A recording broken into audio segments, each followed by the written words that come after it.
C'est provoquant, mais je n'ai pas trouvé de mieux.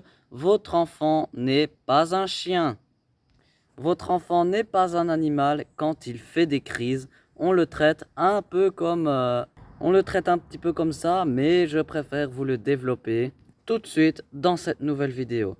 Bonjour, je suis Océane des Canaries, coach en développement personnel et en parentalité. Aujourd'hui, nous allons parler des enfants et des crises de colère. Ce qu'ils font, ça nous déroute, ça nous dérange et qu'on aimerait bien réduire, diminuer et qu'on sache les gérer pour qu'on stoppe plus vite afin qu'elles ne débordent pas. Tout d'abord, j'aime bien observer le comportement qu'ont leurs parents vis-à-vis de leurs enfants. Et c'est vrai qu'on n'a pas appris à être parents, c'est quelque chose d'inné. Tout est souvent par primétiste de l'enfant de ce qu'on a eu et on se lève en opposition par rapport à elle. Par exemple, vos enfants étaient violents physiquement et je suis élevé en opposition par rapport avec ça. Je me suis remis dès en cause dès l'enfance. Et si un jour je ponds des enfants, jamais je lèverai la main sur eux. Pareil avec mes élèves qui sont dans ma classe, je ne lèverai jamais ma main sur eux.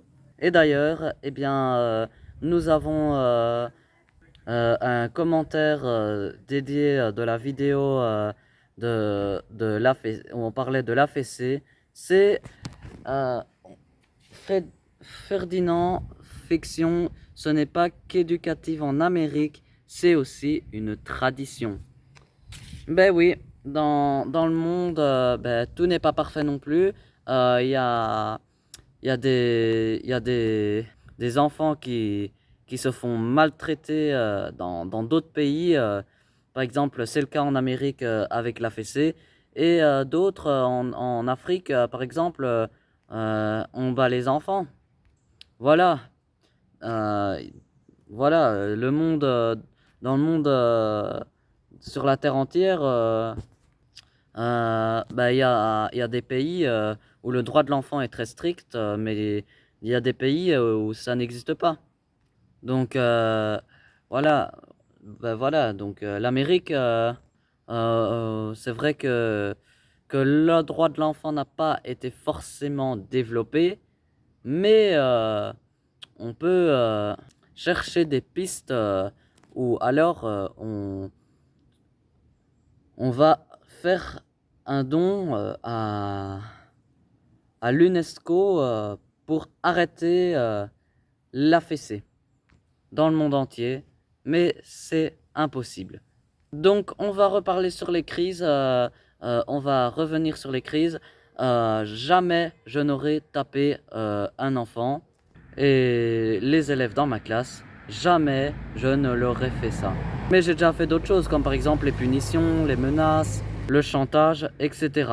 Et donc c'est en venant mettre de la conscience sur l'éducation, puis après tout le monde, du fait que j'ai étudié et que je suis encore en train d'apprendre à conformer, à étudier la connaissance du cerveau, la psychologie de l'enfant, de l'adolescence, la psychologie humaine, le développement du potentiel humain et plein d'autres choses. Ça m'a permis d'avoir un autre niveau de conscience par rapport à l'éducation que l'on donne à nos enfants. Et c'est pour ça que je vous fais cette vidéo, pour que tous les parents découvrent ces outils. Non, pas pour être parfait, mais pour changer le regard sur l'éducation. Changer leur regard sur leurs enfants, changer notre façon de faire pour avoir d'autres résultats.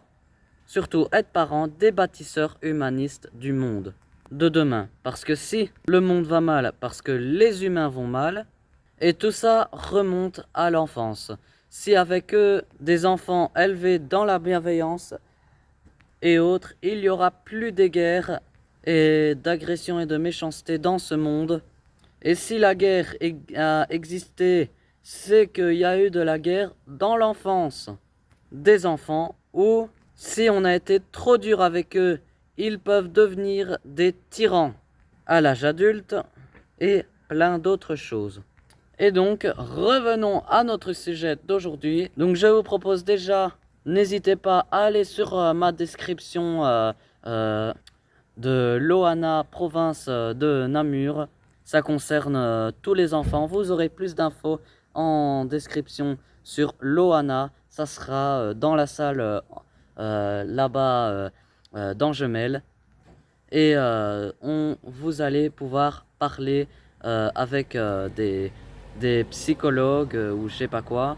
Voilà, je vous propose déjà en description, il y aura beaucoup plus d'informations. Et puis on démarre tout de suite sur cette vidéo qui parle d'éducation. Pourquoi votre enfant n'est pas un chien et pourquoi vous vous comportez comme tel. Parce qu'en fait, la stratégie comportementalisme qu'on fait comme les chiens, ce ne sont pas adaptés aux enfants. C'est de l'ignorer, c'est d'être fâché quand un enfant fait n'importe quoi, ou alors le récompenser par des bonbons quand au contraire il a des bons comportements. Cette technique fonctionne très bien pour les animaux, mais pas du tout pour les enfants. En quoi est-il votre enfant est différent d'un chien? Un animal, il est là pour comprendre de ce que vous attendez de lui ou pas. Et votre enfant, lui, quand vous l'ignorez, quand vous le grondez, que vous le punissez parce qu'il n'a pas un comportement adapté, qu'il roule par terre, qu'il écrit sur les murs, qu'il tape sa petite sœur, eh ben l'enfant va développer une mauvaise estime de lui. Il va se dire qu'il est un mauvais enfant, qu'il est nul, que c'est pas bien, en plus il fâche ses parents, etc.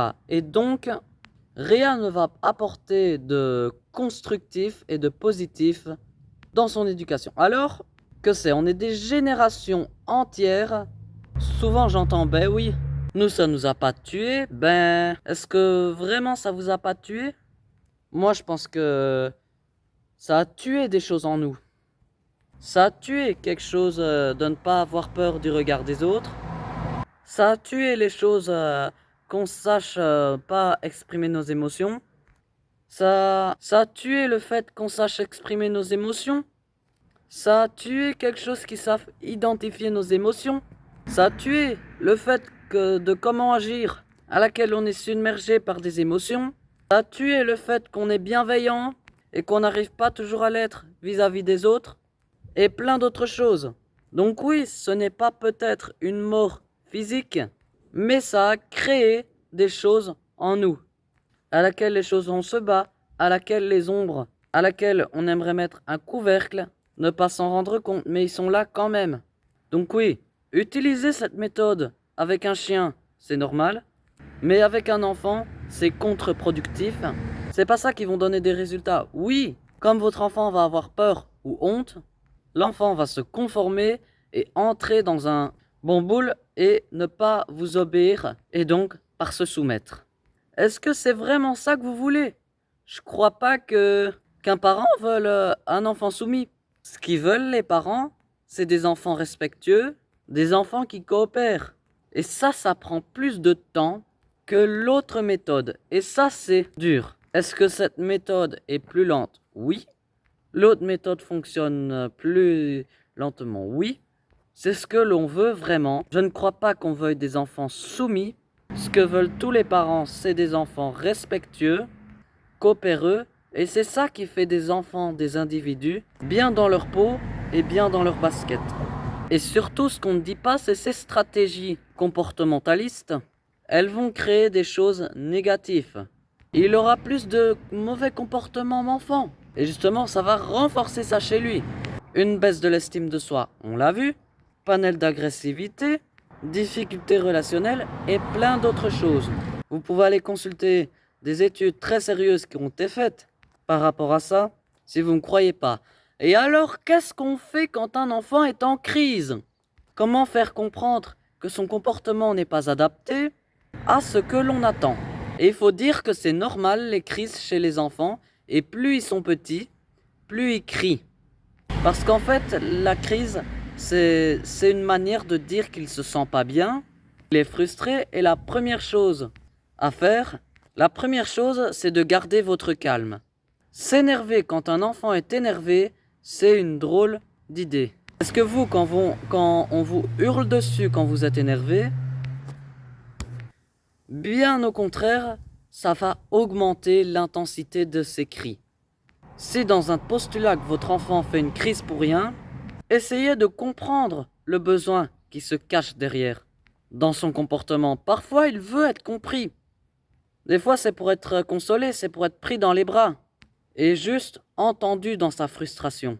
Troisièmement, cherchez à le comprendre plutôt que de juger. Si je me roule par terre parce que maman a dit non, on peut comprendre que c'est difficile de s'entendre dire non.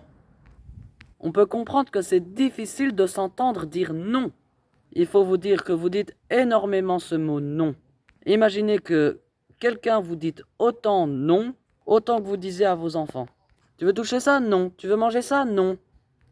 Tu veux voir quelque chose? Non. Non, non, non, non, non, non, non.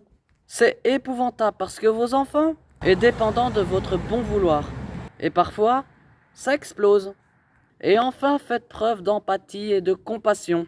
À partir du moment où vous allez vous mettre à sa place, vous allez le comprendre, le prendre dans les bras, le soutenir et lui dire que vous comprenez en ne cédant pas, surtout si c'est juste, eh ben ça va faire tout le job. J'espère que votre vidéo vous a convaincu et que, les stratégies comportementalisme avec vos enfants, gardez plutôt les stratégies pour vos chiens si vous avez un chien. Si vous avez aimé cette vidéo, c'est le moment de me dire en commentaire ou en mettant un like. Vous pouvez m'écrire aussi dans les commentaires. Abonnez-vous, cliquez la cloche si vous voulez. Et on se retrouve bientôt pour une prochaine vidéo.